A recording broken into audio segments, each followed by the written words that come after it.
kita kembali lagi di podcast Mahasiswa Part-Time. Tempat berbagi cerita, berbagi inspirasi, dan berbagi insight yang tentunya real banget sama mahasiswa. Perkenalkan, nama aku Dio Ramadhani Saputra. Dan aku Kaila. Di sini teman-teman kita akan mengangkat tema yang sangat menarik, yaitu bisnis plan yang baik untuk pemula. Wah, menarik banget tuh, Kak. Iya, Kak, tentu saja ini sangat menarik. Iya. Selain itu, kita juga mengundang narasumber yang keren dan juga punya pengalaman yang luar biasa terhadap dunia bisnis. Langsung saja kita sapa. Selamat datang Pak Anis, apa kabar?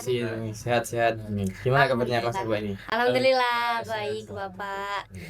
Nah, mungkin bisa diperkenalkan sedikit kepada teman-teman Bapak. Iya.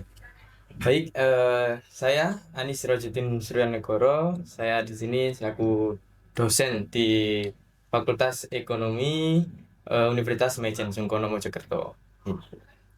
Kemarin itu kami sempat melihat Instagram Bapak ini. Ternyata Bapak punya beberapa bisnis ya, Bapak. Itu ya. Dari PS, Bliat, ada juga kafe sampai konveksi juga ada, Bapak. Wah, banyak sekali ternyata. Ya, pasti cerita dari perjalanan bisnis Bapak ini panjang banget ya, Pak. Boleh nggak Pak ceritain ke teman-teman lika-liku pahit manisnya selama mendirikan bisnis tersebut, Pak? Iya. Jadi saya itu memang dasarnya orangnya itu kan suka bisnis gitu. Iya, memang dasarnya suka bisnis dan background keluarga juga bisnis itu ya. Jadi saya mulai dari S1 ya, seperti teman-teman ini saya sudah merintis usaha. Itu usaha pertama saya itu saya jual ketan susu, ketan suku ya, namanya itu di Instagram ketan suku. Itu. Nah, dulu saya itu mulainya PO. Nah, itu saya dulu bergabung dengan teman-teman. Itu. Jadi saya juga mengantar ke rumahnya pemesan yang order seperti itu. Nah, setelah itu saya belajar banyak di situ dan saya juga mengikuti orang-orang yang sukses, dosen-dosen saya di sana. Nah, saya di situ itu mengambil positifnya. Nah, itu relasinya. Nah, di situ saya itu juga bermodalkan diri. Gitu. Nah, saya melayani dulu.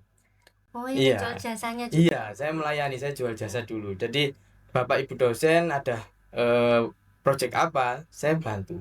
Nah, dari situ saya kenal. Jadi terbangun relasi. Iya, terbangun relasi. Saya kenal orang-orang. Oh, ini saya bisa ini membantu. Nah, di situ saya dapat upah. Nah, saya melayani dulu di situ. Nah, setelah itu saya sering di situ kan ya. Setelah itu lulus S1, saya coba melihat pasar di Jombang. Kan saya asli Jombang itu. Nah, pasar kafe dulu kan. Nah, pasar kafe, oh ternyata sedikit. Nah, waktu itu sedikit. Ini ada peluang nih, kan gitu. Jadi riset data terlebih dahulu. Iya, ada peluang itu. Nah, di situ saya buka kafe. Nah, dengan bermodalkan itu tadi, bermodalkan jasa, dapat uang, gitu ya.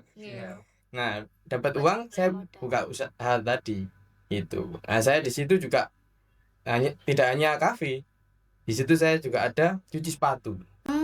Namanya Sirosus. Iya, nama saya kan Anis Siro Judina. Nah, gitu. Nah, terus setelah itu nama kafe Zaman. Nah, di situ saya mulai merintis. Nah, tapi saya tidak lupa dengan jasa-jasa yang tadi. Saya tetap melakukan melayani orang tadi. Iya. Jadi saya berjalan semuanya. Memang saya dari dulu itu pengen usaha saya itu saya jalan semuanya.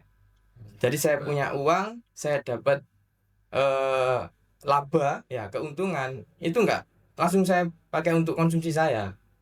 Itu. Saya sebarkan lagi uang ini. Saya buka usaha lagi. Oh, diputerin terus. Diputer terus seperti itu. Nah, saya itu kenapa kok diputarkan terus? Itu meminimal resiko. Kalau saya nggak untung di sini, nanti untung di sini. Nah, saya dari situ bisa sewa tambah itu. Nah, saya kan juga asli Gresik. Ya, keluarga itu asli Gresik. Itu. Jadi sewa tambak. Jadi uang saya sebar di tambak itu. Terus saya kan mulai melemah. Banyak kompetitor yang kafe. Itu. Sekarang keren ya kafe. Itu. Banyak persaingan. Iya. Nah, saya baca peluang biliar. Pilih ya. Iya, wah, kok nggak ada biliar yang ukuran 9 feet nih di Jombang Kota kan gitu. Iya. Nah, saya buka itu. Saya buka. Nah, disitulah saya tuh eh apa ya, suka bisnis itu. Dan untuk meminimalisir resiko itu tadi, saya sebarkan uang ini. Itu. Seperti itu saya kalau berbisnis tuh seperti itu. Jadi dapat laba, saya buka yang lain. Buka yang lain. Bener. Iya. Jadi Supaya kan tujuan saya itu kerannya supaya banyak gitu. oke. Biasanya Gitu. kalau anak zaman sekarang dapat untung dikit langsung dibuat foya-foya Iya. ngoten nggih. Itu. Itu termasuk banget jiwa apa pengusaha gitu ya Pak. Iya, saya pengennya seperti itu. Karena ya mohon maaf kalau saya hanya mengandalkan pekerjaan saya. Ya, kita nggak tahu seperti corona. Oh iya. Nggih. Nah, terus dulu ada PHK atau mungkin saya apa dipecat atau bagaimana kan saya nggak dapat pendapatan.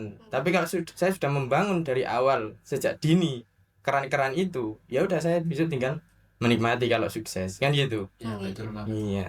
Jadi apa ya kayak keras-kerasan di usia muda Mm-mm. bisa usia akhir itu tinggal menikmati gitu. Iya, itu. Berakit-rakit ke hulu, berenang-renang ke tepian. Iya.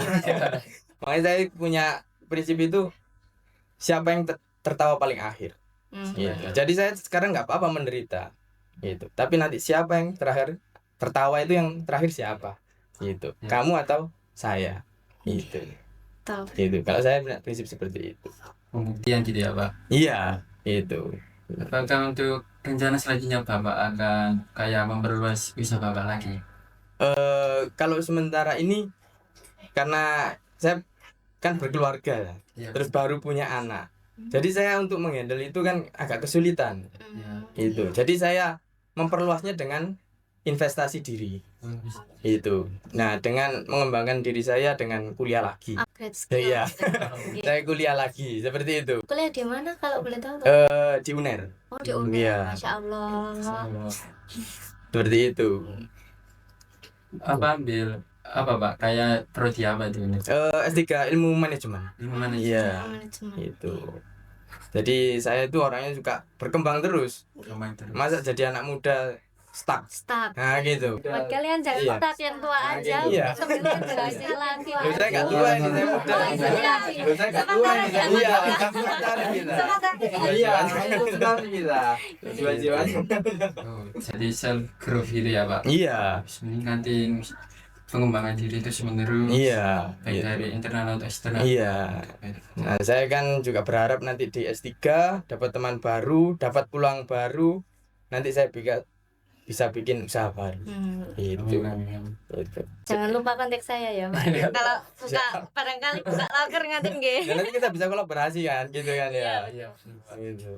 Jadi Pak, di sini Pak kita itu terkait apa usaha Bapak yang ceritakan kepada kami itu sangat masuk banget Pak dengan tema kita kali ini. Jadi kami mempunyai beberapa pertanyaan tentang usaha Bapak tadi terkait bisnis plan yang telah Bapak ceritakan. Yang pertama yaitu Pak, apa sih Pak definisi bisnis plan menurut kajian akademis gitu Pak? Iya. Kalau secara akademisi ya, bisnis plan. Kan itu. Plan kan rencana. Iya betul Pak. Kan gitu ya. Terus bisnisnya, rencana bisnis. Gitu. Jadi memang bisnis itu harus ada rencana. Kan gitu ya. Iya betul. Nah, dia kalau secara akademisi ya, dia itu memang harus mulai, kalau teman-teman tahu namanya bisnis model Canva. Bisnis model. Canvas ya, model Canvas itu kan. Nah, itu kan mulai pertama apa? Dan dia mau jualan apa? Kan gitu ya. Iya betul. Nah, mau jualan apa nih? Nah, terus target pasarnya siapa? Kan gitu ya. Nah, terus dia itu sampai merencanakan perkembangannya. Kan gitu. Iya. Jadi usaha kan pengen juga berkembang, tidak stuck. Nah, seperti itu. Nah, tapi kalau saya prakteknya di saya, kan gitu ya. Saya tidak apa ya, mengikuti dari pengertian akademisi tadi. Gitu. Karena saya mulai berusaha itu saya hanya bermodalkan learning by doing. Dari Apa? pengalaman juga. Oh, Iya, jadi saya melakukan itu sambil sambil berjalan. iya, Iya. sambil belajar itu tadi. Gitu. rencana jangka panjang itu penting banget ya Pak. Penting banget. Bagi Iya. kita. Nggih, jadi mboten hanya asal jalan pokok jadi ngoten nggih, harus Iya. ada rencananya dulu nggih. Iya, harus ada rencananya itu, target pasarnya kan gitu. Nah, kalau untuk bisnis pemula ini Bapak. Nah, kira-kira bisnis plan itu penting nopo mboten buat wirausaha pemula ngoten niku. Apalagi mahasiswa kan sekarang banyak yang ingin mulai bisnis gitu, tapi pinginnya cepet, mboten ada rencana ngoten niku. Menurut jenengan penting nopo bisnis plan iku? Iya, kalau bisnismen itu sangat penting. Cuman kalau untuk pemula itu jangan berpikiran yang apa ribet gitu ya kan. Dia itu jangan banyak pikiran, jangan banyak planning tapi tidak ada aksinya. Aksi. Kan gitu ya. Iya. Jadi kalau untuk memulai bisnis memang harus ada planning. Planning. Gitu. Tapi untuk pemula jangan banyak rencana kan gitu ya. Gitu. Jadi bisnis itu kalau menurut saya itu ya 90% itu action lah. Iya. Nah, 10%-nya itu ya rencana tadi. Itu. Banyakan rencana nggak ada action nggak jalan ya Pak. Iya, nggak jalan. Nah, di situ kan kita bisa belajar. Kan gitu. Kalau untuk pemula itu seperti itu. Iya Pak. Baik Pak. Dari apa action tadi kan juga seharusnya terdapat komponen-komponen yang penting gitu ya Pak. Apa sih Pak komponen utama yang paling penting bagi wirausaha pemula gitu Pak? Komponen bagaimana itu maksudnya? Maksudnya faktor-faktor gitu Pak. Heeh. Iya, terkait lancarnya action itu Pak. Yang harus disiapkan Oh, yang harus Ya, disiapkan betul, apa Pak. saja kan gitu ya. Iya. Ya, itu tadi. bisnis. Kalau apa saja yang disiapkan itu tadi ada planning tadi. Itu. Tadi. Tapi biasanya permasalahannya anak muda sekarang kan nggak ada modal. Iya, Oh, iya. betul. Nah, nggak ada modal kan gitu kan. Iya, betul Pak. Nah, kalau nggak ada modal kembali lagi ke saya tadi awal. Saya bermodalkan apa? Jasa. Jasa. Kan Soalnya gitu. kalau jual jasa itu modalnya dikit banget gitu. Iya, itu. Jadi kita harus melayani seorang dulu. Seorang yang hebat kita layani. Kan gitu. Jadi perlu bantuan apa, Pak, Bu? Kan gitu. Iya, betul. Nah, kalau di kampus kan biasanya dosen itu kan minta bantuan mahasiswa kolaborasi apa? Membuatkan Itu penelitian. penelitian. Iya. Kan gitu. Nah, dari situ kan teman-teman dapat uang. Kan gitu. Dapat modal buat bangun bisnis. Nah, seperti itu. Pokoknya nggak langsung dibuat konsumsi loh ya, kan Iya. gitu. Iya, betul. Heeh. Nah, kalau saya itu punya pikiran seperti ini. Emas itu ada di mana-mana. Sekali. Emas itu ada di mana-mana. Nah, jadi tinggal kita saja bisa membaca, melihat emas itu atau tidak. Kan gitu. Peluang itu banyak ya. Ulang itu Kalau banyak. kitanya bisa ambil apa enggak. Iya, mau atau tidak kan gitu. Iya. Mm-mm. Kalau ini Pak, menarik ini Pak. Kan terkadang itu teman-teman yang ingin membuka bisnis itu udah merencanakan gitu, membuat planning, tapi itu ternyata di tengah jalan planningnya nggak terlaksana, bisnisnya gagal gitu Bapak. Mungkin menurut Bapak itu kesalahan apa yang dilewatkan pembisnis pemula ini yang sekiranya itu kecil tapi ternyata dampaknya besar Bapak terhadap keberlanjutan bisnis yang dijalankannya itu? Iya. Jadi kalau ngomongin kegagalan kan gitu ya. Oke. Kegagalan itu tidak masalah. Gitu. Makanya untuk meminimalisir kegagalan tadi atau resiko tadi, kita harus sebarkan, harus buka. Kita dapat untung, kita buka apa? Kita buka apa? Seperti itu. Jadi ini gagal tidak masalah. Kan gitu. Nah, kalau kegagalan ini gara-gara apa? Kan gitu ya. Itu tadi dia SDM-nya, bisa jadi dari SDM-nya. Ini planning sudah matang. Kan gitu. Nah, cuman gara-gara SDM-nya ya tidak bisa dipercaya, tidak bisa diandalkan, salah ngerekrut kan itu. Iya. Iya. Harus Itu. pintar menganalisis. Itu untuk mencari market, ya kan? Oke. Jadi pemasaran itu dia tidak bisa, kan gitu. Jadi ngomongin kegagalan itu tidak masalah buat pelajaran. Ya, kita bicara Raffi Ahmad.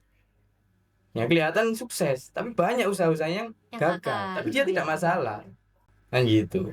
Bangkit terus Mm-mm. kata Pak Bapak. Iya, betul. Karena pelajaran itu kita dapatkan ketika kita gagal gitu. Iya, betul. Itu. Jadi jangan takut gagal. Jadi baik Pak. Jadi Pak, dalam plan tadi kan juga terdapat analisis data gitu ya Pak. Heeh. Lalu Pak, bagaimana sih Pak cara menyusun bisnis plan dengan keterbatasan data Pak? Jadi hanya kayak asumsi saja gitu. Heeh. Ya itu tadi. Jadi katakan kita mau apa? Sekarang yang lagi tren kan Hmm. apa? Eh Apa? skincare, Oh, skincare. skincare. Nah, skincare kan di situ. Jadi di situ kan banyak data-data di apa Google. Oh ya, Ya, sekarang kan bisa saja. Ya, apalagi AI itu. Nah, di situ kan bisa. iya. Itu. Jadi perusahaan-perusahaan mana ya atau sosok seorang apa ya atau dokter-dokter yang pingin membuat maklon kan gitu. Nah, itu coba dari data-data tersebut coba ditawarkan kan gitu. Hmm. Nah, sama seperti konveksi saya kan gitu. Jadi saya udah punya data sekolah-sekolahan, pondok-pondok kan gitu. Iya, betul Pak. Nah, di situ tinggal kita katalog-katalog kita coba komunikasikan dengan pihak-pihak tersebut. Nah, data-data itu dapat dari internet tadi. Jadi harus tetap punya datanya ya Pak. Mm-mm, Sedikit tetap, banyaknya itu harus tetap, riset. iya, tetap harus. Itu. Nah, selain 5 pertanyaan ini, kita kemarin juga sempat menyebar kuesioner ke mahasiswa Bapak. Nah, ternyata mahasiswa Unimas ini sangat tertarik Bapak terhadap dunia bisnis, apalagi banyak juga yang curhat, ingin disampaikan ke Bapak gitu. Tapi kita hanya memilih tiga Iya. curhatan mahasiswa yang akan kami sampaikan kepada Bapak. Jadi Bapak, curhatan yang pertama itu Pak, ini itu sangat relate dengan keadaan mahasiswa Pak. Jadi yang pertama itu kerja buat nabung modal dulu atau mulai berbisnis tapi modal pas-pasan. Iya. Jadi kalau ngomongin bisnis, ya, itu jangan berpikiran harus besar. Oh, Itu jangan berpikiran harus besar gitu. Jadi seperti saya cerita tadi ada apa ketan susu Iya, agak tanggung. bisnis yang kecil-kecil kecil-kecil dulu. dulu. Jadi kita bekerja ya modalnya kan dari pekerja jual jasa dulu. Ya betul Pak. Nah itu kan dapat gaji. Nah, kita sisakan kan gitu. Jadi modal mungkin 1 juta 2 juta Ya betul. kan gitu ya. Iya.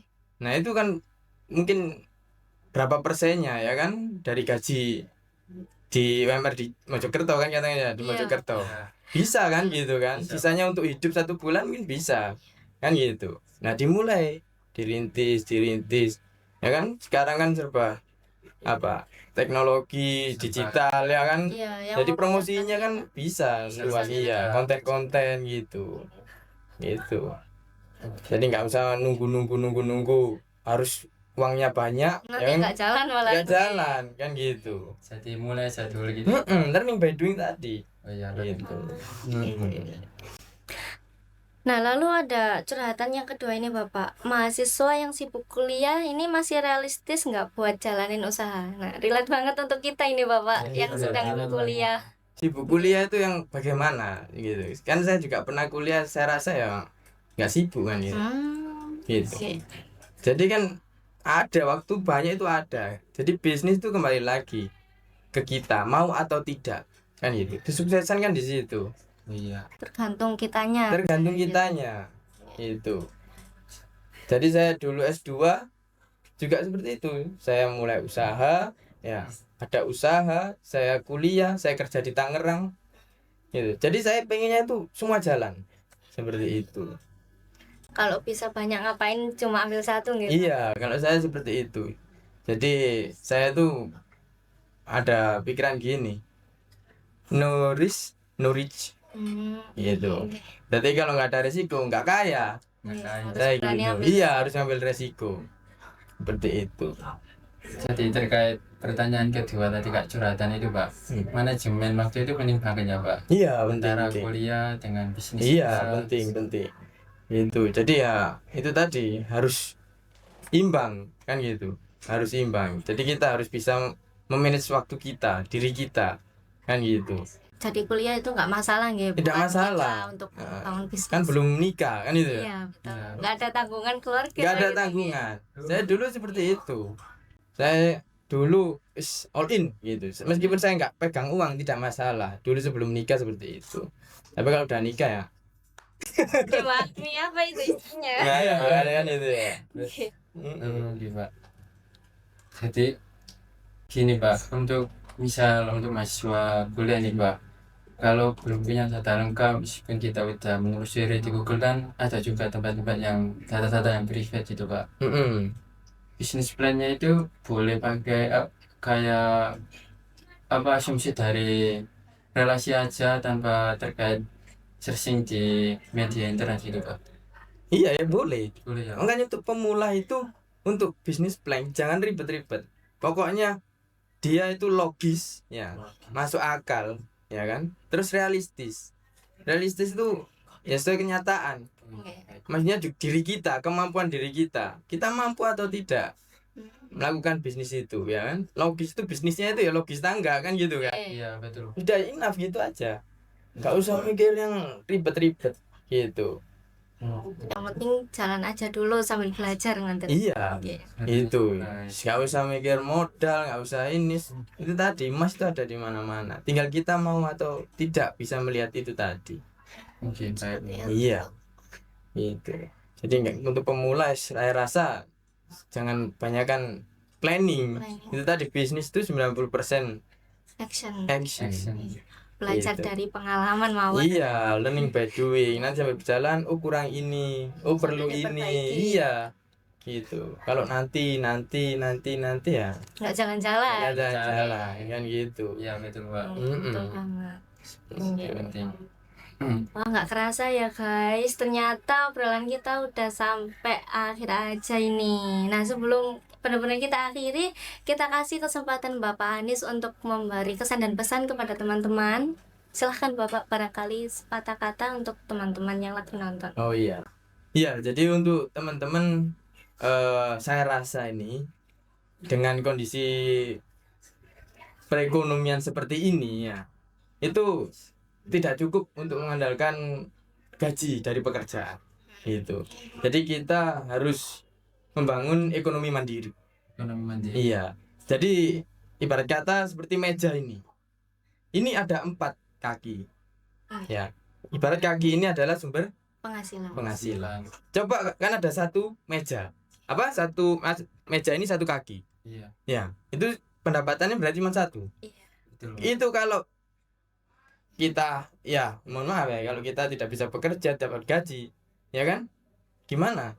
Bisa ambruk ini kan gitu ya. Iya, betul. Tapi kalau 4 ya bahkan 5, 6 ini patah 1, 2 itu tidak masalah. Masih bisa berdiri. Kan gitu. Jadi menurut saya teman-teman di kondisi seperti ini ya harus belajar ya kan untuk membangun usaha. Nah, usaha itu tidak perlu yang bisnis plan yang ribet, yang kompleks, tidak perlu. Iya, simple-simple saja. Gitu. Yang penting tadi 90% actionnya. Nah, nanti berjalannya learning by doing tadi. Iya. Kurang apa, butuh apa, seperti itu. Nanti di situ pasti dapat apa? Pengalaman, ilmu, ya kan gitu ya. Untuk ngembangin usaha ini harus bagaimana. Seperti itu. Saya rasa seperti itu. Wah, sangat bermakna ya teman-teman dari kesan pesan dari Pak Anies ini. Terima kasih juga buat Pak Anies atas sharingnya hari ini. Seru banget untuk betul insight banget. yang diberikan dari Pak Anies. Dan terima kasih juga kepada teman-teman yang telah menemani dari awal hingga akhir podcast. Sampai jumpa di podcast selanjutnya. Jangan lupa subscribe, share, dan juga like ya teman-teman. See you. See you teman-teman.